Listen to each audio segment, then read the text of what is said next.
Mr. Tanaka? Hitomi's voice was barely a squeak. For a moment, all was silent. Maybe it's just a cat, Achi suggested. Or not. Oh, there we go. Now we've got another jump, so we can finally go back to Tama. Well, we might as well. I thought we were going to keep going with Achi, but turns out we've got another chance to jump, so we'll take it.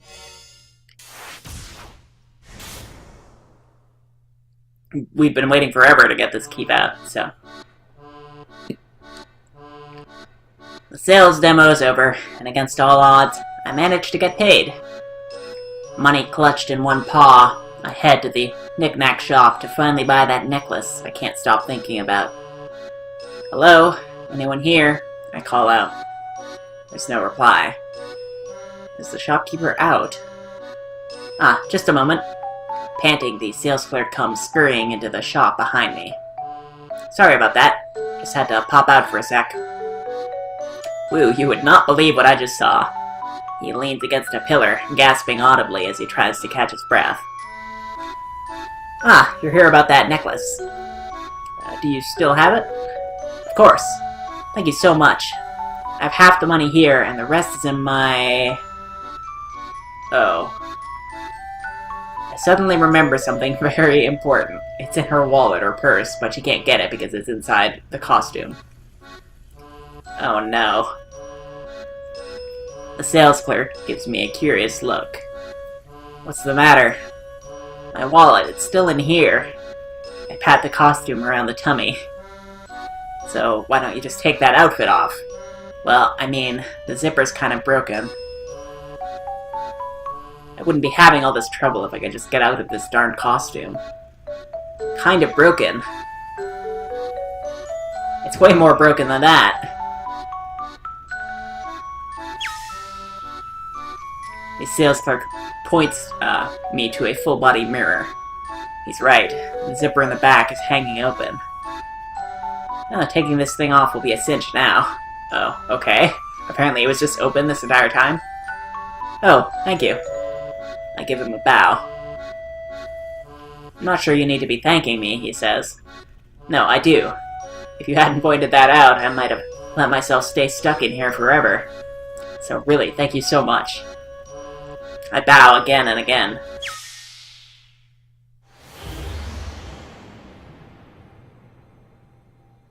Finally get to see her, the moment of truth. She's gonna have Hitomi's face.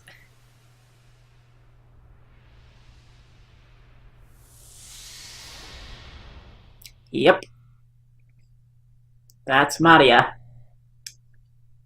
Somehow. I don't know how, or how that makes any sense, but we have been playing as Maria, for sure. It even changed the name. There we go. Alright. Well then. At least we know that she's safe. Kana's still at a bad end, so we need to prevent that as Achi somehow. I don't know exactly how we could do that, but we can try.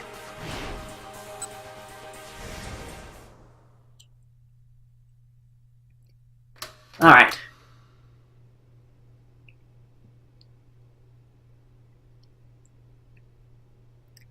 Maybe it's just a cat, Achi suggested. Or not. Suddenly, someone hit the door hard. It sounded like they were trying to break the lock. You really think that's Tanaka? Achi asked. I'm not sure. If it were him, I think he'd probably say something. Achi grabbed Hitomi's hand. We'd better hide. The two of them slipped behind a large piece of plywood stage dressing. The door swung open with a loud creak. There he is.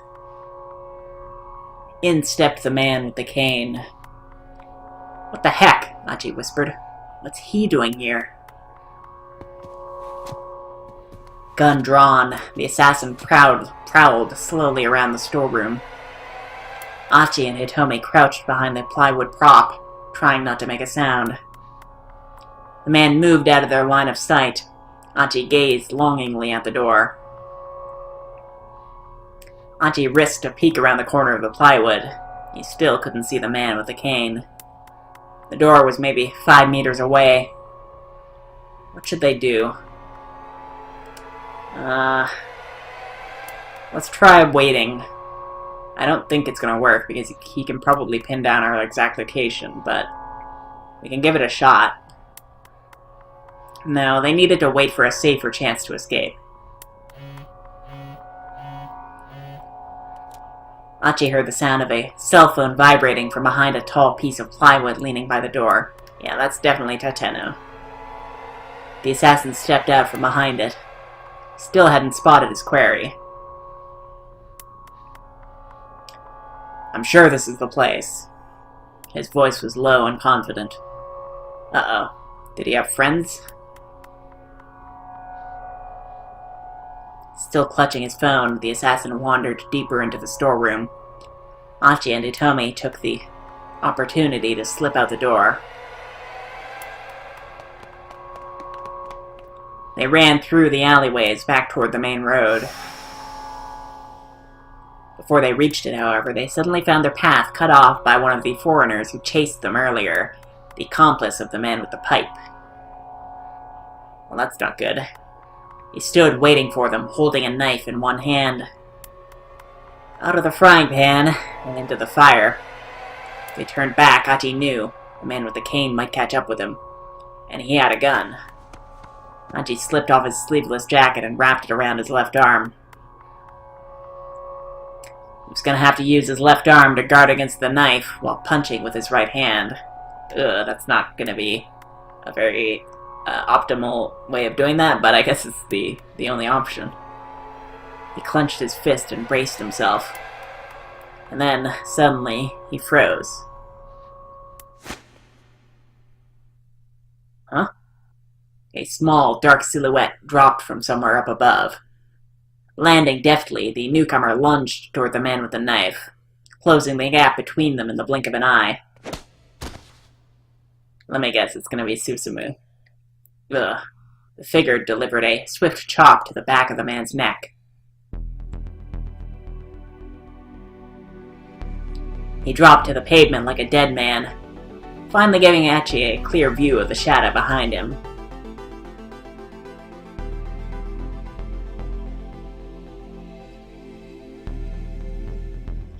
Achi couldn't believe his eyes.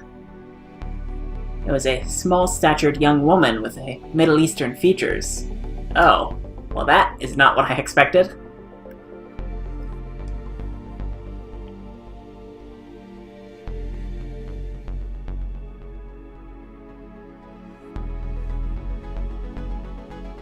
Hitomi let out a little gasp.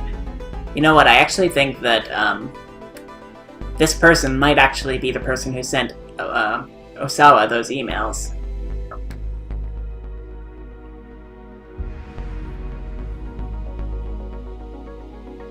Kanan, or Kanan. I'm gonna say Kanan. Huh.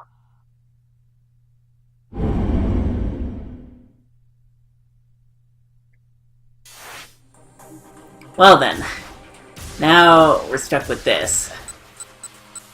And unfortunately, I don't really have any idea how we can prevent this, so let's actually take the hint here.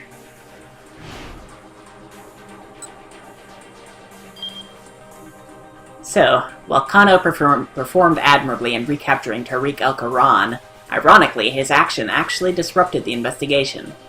Maybe letting the Syndicate run free for the time being really was the right call. Someone can do something at 1340 that throws a wrench into Kano's activities, thanks to the involvement of unrelated parties. Kano's reaction will make the investigation play out differently. Alright, 1340. Let's try and figure that out. It could be Maria here. Or it could be Minorikawa.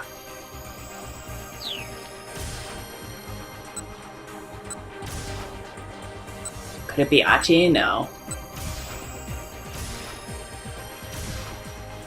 So I don't know. I don't know if we should still call her Tama or Maria, but I think we'll call her Maria for now, since that's the name on the screen.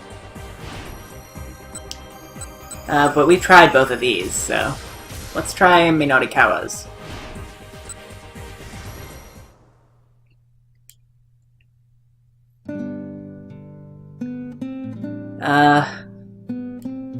Nothing really came to mind. It was about time to wrap this up. I don't know, I thought that was actually a good choice, but I guess we have to not choose that. No, nothing really came to mind. It was about time to wrap this up. Thank you for your time, Mr. Yanagashita. If you'll excuse me, though, I have to get to another interview. Oh no, of course. Allow me to walk you out. Yanagashita rose to his feet as Minorikawa got up to leave. Oh, that won't be necessary. It's no trouble, I'm heading out now myself. Gotta run before those guys show up. Oh yeah, we did get him in trouble, didn't we? What guys do you mean? Oh, nobody. Just a personal thing is all. They parted ways outside the building, and Minorikawa headed off to the cafe to put his article together.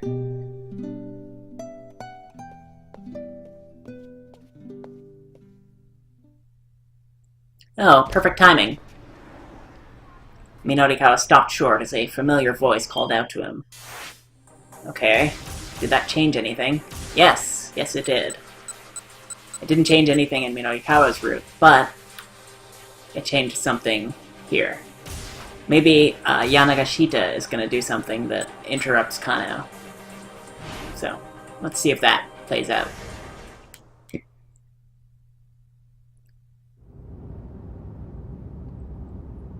At long last, the traffic began to move again. Almost as soon as it did, however, Stanley had to slam on the brakes.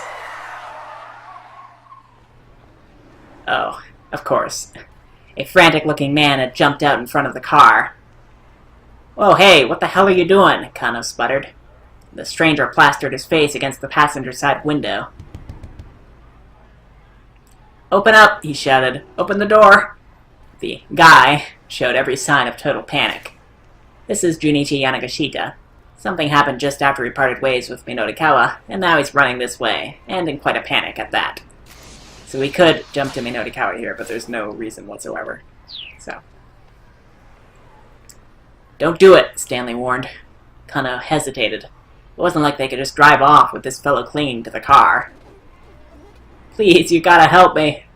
The man slipped his finger in through the gap in the window, trying to force it further open. Yeah, that's not gonna work, buddy. "Help me." "Whoa, hold on. What's your deal?" "Help me." "Sir, just tell me what..." "Help me." "Look, up ahead," Stanley exclaimed suddenly.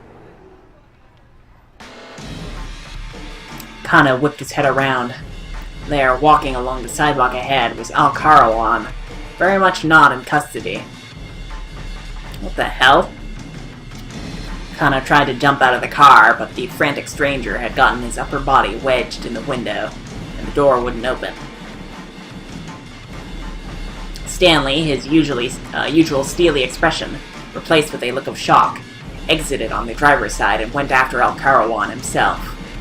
Kano shouted at the man in the window. "Get out of the way! Stanley, wait!" "Alright, get in."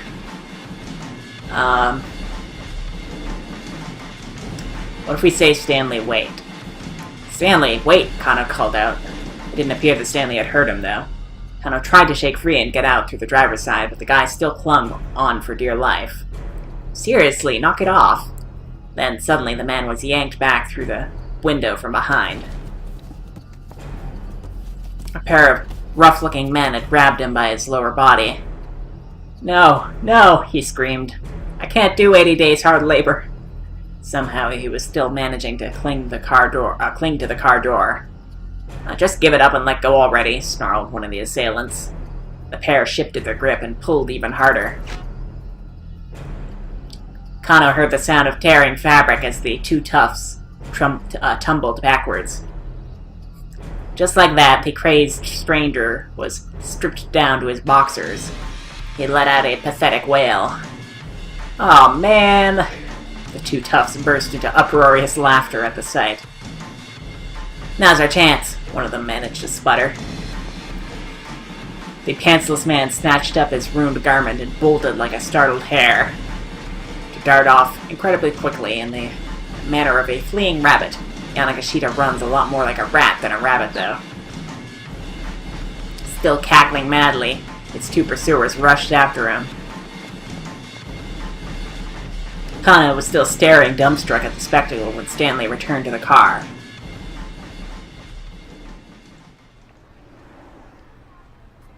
No luck. I lost track of him. This doesn't make sense, Kano said, forcing himself to refocus on the case. Al-Karawan was taken back to the precinct. What's he doing walking free? Stanley gave him a dubious look. Okay, so... Okay, we don't know if this has actually cleared up the to be continued, or the bad end or not. Have you seriously not figured it out? He asked. Or is this some kind of strange Japanese joke I'm not getting? What are you talking about? Kano replied. Do you know something I don't? Evidently I do. Your detective Tateno let him go on purpose. That's the only explanation. Enraged at the suggestion, Kano took a swing at him, but Stanley coolly caught his fist. It's not me you should be punching, the American warned. It's Tateno.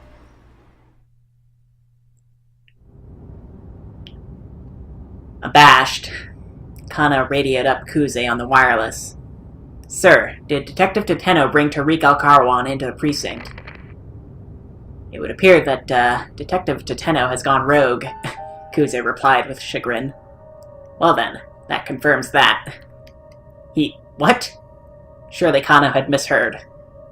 We've received an eyewitness account. Someone saw him allowing the suspect to go free. No, it can't be. We currently do not know Detective Tateno's whereabouts. Or just what the hell is going on with him. After Kano ended the call, Stanley let out a low chuckle. Huh, I see. Looks like you had a traitor in your midst. Kano grabbed him by the collar. Stanley snorted. What are you trying to pull here? Tell me what you know, Kano snapped. All I did is state the facts. Look, I watched that man risk his life to talk down a would-be arsonist. He's a dyed-in-the-wool detective. He'd never betray anybody. I see, Stanley murmured. Then he's the real deal. Kano stared in surprise. He'd expected an argument. Good, he said. I'm glad we're on the same page. Tateno risked his life in order to get people to trust him. He's a dyed-in-the-wool spy, is what he is. Kano didn't have the words. His clenched fist trembling once more. He fumbled for his cell phone again.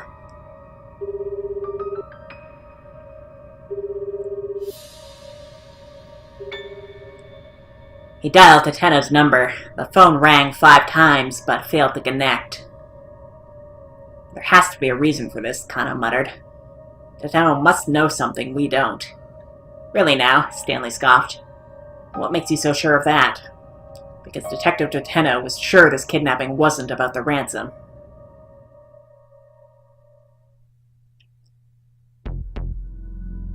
Kano's mind drifted back to 9 o'clock that morning. I bet you anything we're gonna get to see Tateno's face here. Oh, no, we don't. Ahead of their stakeout at the Scramble, he was walking with Tateno through the halls of the Shibuya precinct. I feel like if they show us Tateno, it's gonna be at the to-be-continued moment.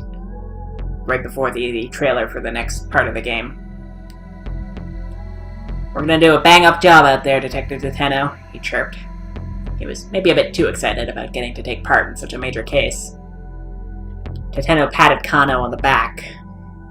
You need to take a step.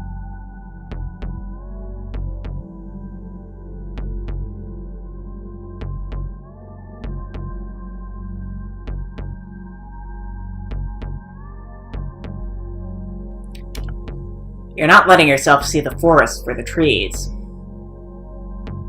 What do you mean, sir? What I mean is that this is no ordinary kidnapping. Tateno's words triggered a little revelation. You're talking about the location for the ransom handoff, aren't you? Kano said. It doesn't make sense for the criminals to pick such a major intersection.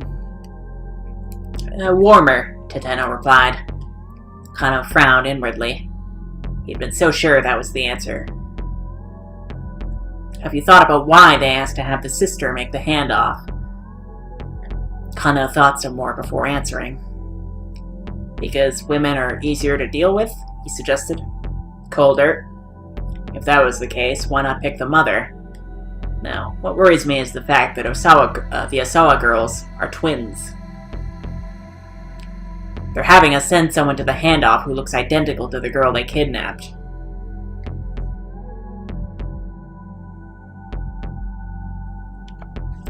Okay, I think I understand what's going on here. They lost Maria, and now they want Hitomi because she looks exactly the same, so they can pretend they have Maria for whatever purpose they need her for. The real question is, what happened? How did they lose Maria? And I feel like it might have something to do with this kanon that Hitomi seems to be familiar with. What's going to happen when we do that? What is going to happen, sir? Kano asked. I'm not sure yet, but I have a feeling that the kidnapper's plan hinges on it. The two exited through the precinct's main entrance.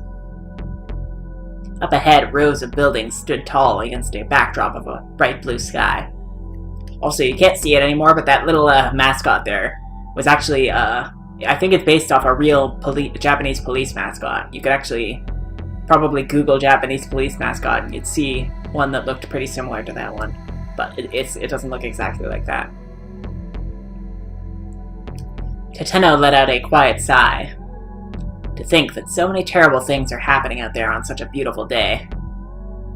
Solve one case and another's waiting, he went on. As always, what is it about people that drives them to do such horrible things? A girl abducted out of pure greed. When I think of how her parents must feel, I almost can't bear it. They made their way toward the scramble. Tateno continued talking in a quiet voice. My father was a raging alcoholic. The house was always a complete mess. He was loud, violent, never had any money, always reeked of booze. My mother, she would cry and cry. I was afraid to come home. Every day I stayed out playing as late as I possibly could manage. Kano could hear the pain in Tateno's voice. That life took too much of a toll on my mother. She died when I was still in grade school. My father, he just got worse. I was there with him at the end, after he'd wasted away to almost nothing. Not the sort of childhood I'd ever wish on anybody. Sounds like you really went through a lot. Kano hated himself for uttering such an empty platitude, but he had no idea what else to say. Kano, as old as I am, I still don't really know what it is to be happy. I think that's probably because I've never known what it's like to have a happy family. Tateno sounded so forlorn. The only happiness I know how to protect is other people's happiness. Kano heard in those words the soul of a true detective.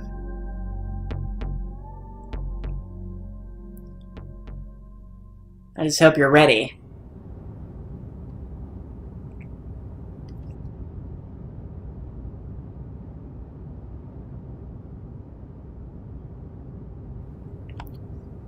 Kano did his best to keep his voice as calm and level as he could, lifting up his clenched fist. Because if I find proof that Tateno is innocent, I'm planting this right into your jaw. Stanley just cracked a wry smile.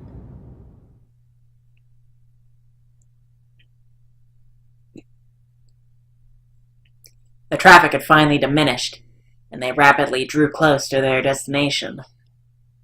The syndicate's hangout was in Tomigaya, to the southwest of Yoyogi Park. The ratty building looked like it might come crashing down at any minute. The Black Lodge sign up front looked deliberately ominous. Kano knew the place as a bar frequented by expats from various countries, as well as a hotbed of criminal activity. "I'll take point," Stanley said. "You back me up." He pulled a handgun from his suit pocket. It was a compact Glock, a model frequently used by the FBI or CIA. A Glock 17, a semi-automatic pistol developed in Austria for police and military use. Notable for its incorporation of large amounts of polymer, or plastic, in its design. A certain Hollywood film included a line of dialogue claiming that the Glock would not show up on airport x-ray machines, but since the gun barrel itself is made of metal, this is assuredly not true. Federal Bureau of Investigation, an American investigative bureau established by the U.S. Department of Justice in 1908. It has authority in matters involving crimes that cross state lines, as well as threats to public order such as espionage and terrorism. Generally speaking, the FBI conducts its activities within the United States.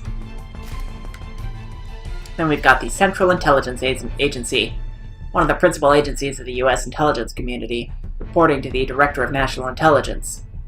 Possessing considerable budgetary resources and a vast network of highly trained personnel, the CIA carries out intelligence gathering and covert operations primarily overseas. In recent years, the organization has been devoting major efforts to counterterrorism. Kano drew his own gun, and the two cautiously made their way inside. At the end of the hallway was a wooden door. Stanley signaled with his eyes. Kano gave a tiny nod, and Stanley kicked the door in. The stench of blood hit them as soon as they stepped inside. Uh-oh. Kano let out a startled gasp. Well, I don't recognize any of them, at least. There were nearly a dozen bodies sprawled out across the floor. He recognized them all. They were men who'd participated in the repeated attaché case handoffs. Oh, okay. So that means maybe that was our Kanan who dealt with these people. Each appeared to have been stabbed to death. Stanley took a closer look. The blood's not fully dried. These guys weren't killed that long ago.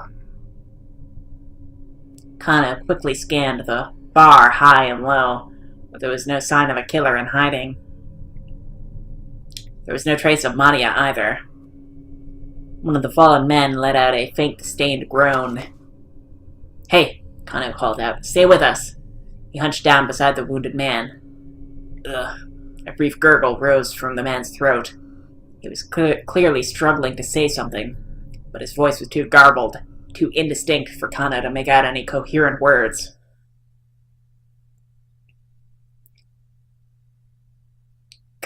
Kanan. Well, I called that one. What was that? But there was no more. The dying man went limp and still. I'm still not sure whether she's a good guy or a bad guy, like someone we can trust or not. But that's our to be continued, and that's everybody. So, looks like we're about to get a trailer here.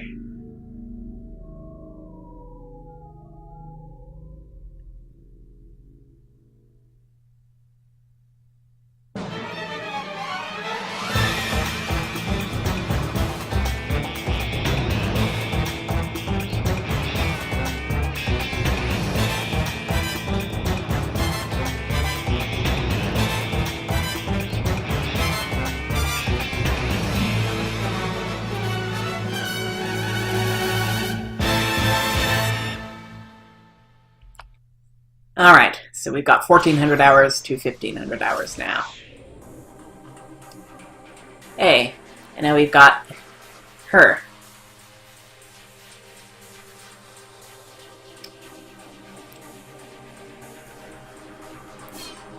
So, now we've got everybody on the cover, I'm pretty sure. Even though I'm pretty sure it's actually Hitomi on the cover and not Maria, but... yeah, so, I think that about does it for this episode. I don't really know who we're going to start with next time, but so far, I don't know. Next time we can look at Kanan with Achi's route. Or we can look at, what was Minorikawa doing again? Oh, the laptop was busted, right. So we'll have to figure that out. Then we've got Tanaka's listening device. And we can also follow Kano as well. Or we can see what's up with Maria now that she's out of the suit. I don't know. But we'll figure that out next time. And I think that next time I will also start talking about all the characters again. Just to give my brief thoughts on like everything that's happened so far. So, until then, take care, and I will see you then.